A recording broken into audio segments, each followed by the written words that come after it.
I was pushed into isolation, and I got told later by one of the doctors that they'd basically given me a private room expecting me to die because I wouldn't be able to cough with the drain on my lungs at the time.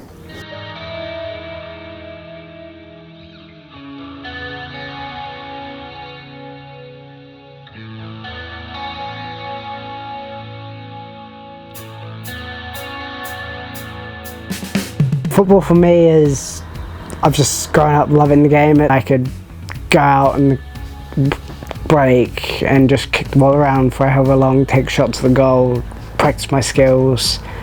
Yeah, when Jayden was a toddler, he was delayed in speaking and things like that, so we started to investigate what was going on. He started to get the diagnoses of this, that and the other, and they basically said that he's got an intellectual disability, not a delay but a disability, and he'll never progress further. He's now year 13, so head student at school with the house captain role. He goes to Parliament once a term to meet with the ministers and discuss education with the youth advisory group for education. All these things that we never ever considered he would ever get to.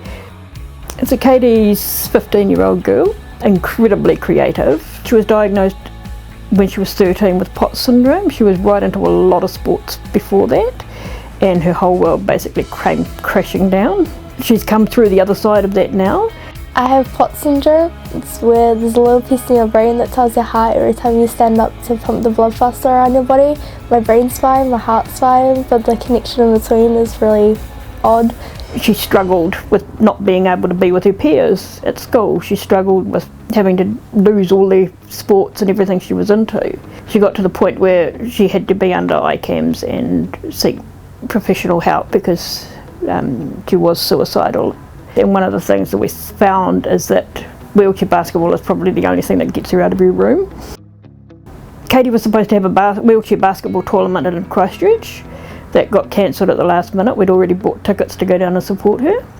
So we decided to turn it into a holiday. Amazing experience, but on the way back we stopped in Lower Hutt to spend some time with family, and I woke up the next morning. We were supposed to be coming home. I woke up and I couldn't get out of bed. Family had to ring an ambulance and I was taken to Lower Hutt Hospital. I was put into ICU then. I had gone into septic shock. Nephrotising fasciitis, the flesh-eating disease, had killed off all the flesh right down the side of my body, and my lungs and my organs had all started to fail from being in the septic shock. I really didn't realise how bad it was at that point. And it was when Katie yelled out to the boys to shut up, Mum's dying, that I think it really hit me how serious this might be. But I remember telling Katie just before she left that I loved her and that I wasn't going to die on her. And thankfully I kept that promise. It was really hard. I was in there for 3 months. When they took my breast off for the nephrotising fasciitis, they found cancer in my breast. And they also found a skin cancer on my shoulder. They had to remove at the same time. No, but I was too sick to have chemo or anything at that point. I felt like I was in a dark place. Dad was usually at work and Jayden was at school, and so my mental health rapidly decreased, and I ended up taking a lot of time off school just to continue my life, and eventually I got to the point where I couldn't really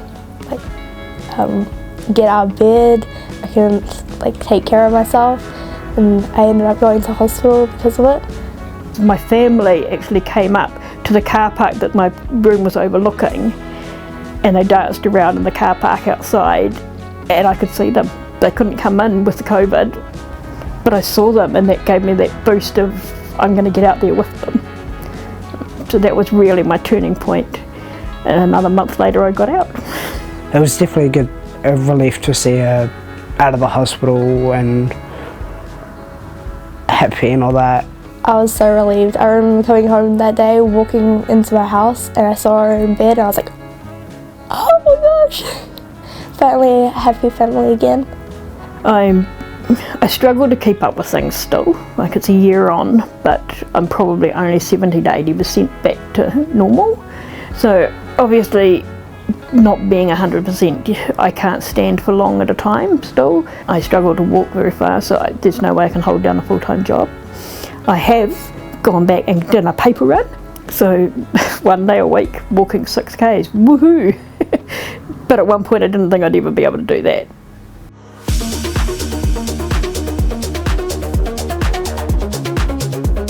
So we're Sentinel Homes Waikato. We design and build new homes for families that bring them closer together.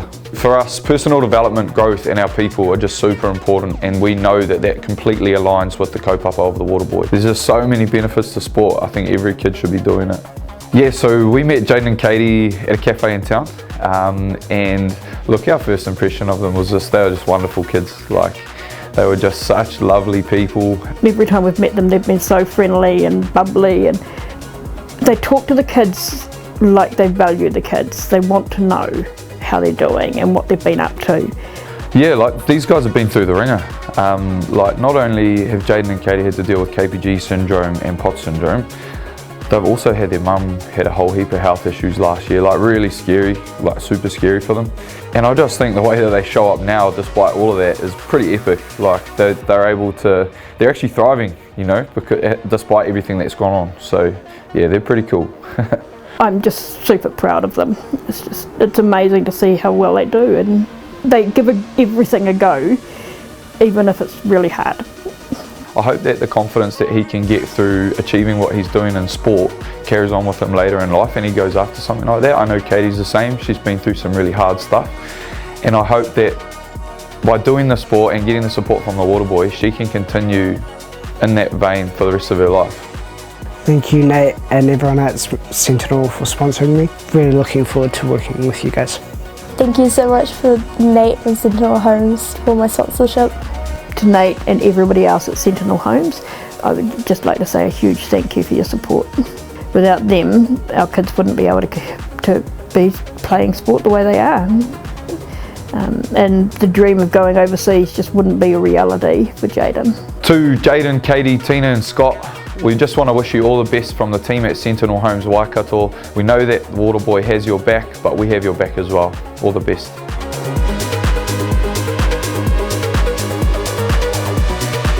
The Waterboy with Lakeland's stronger people, stronger communities.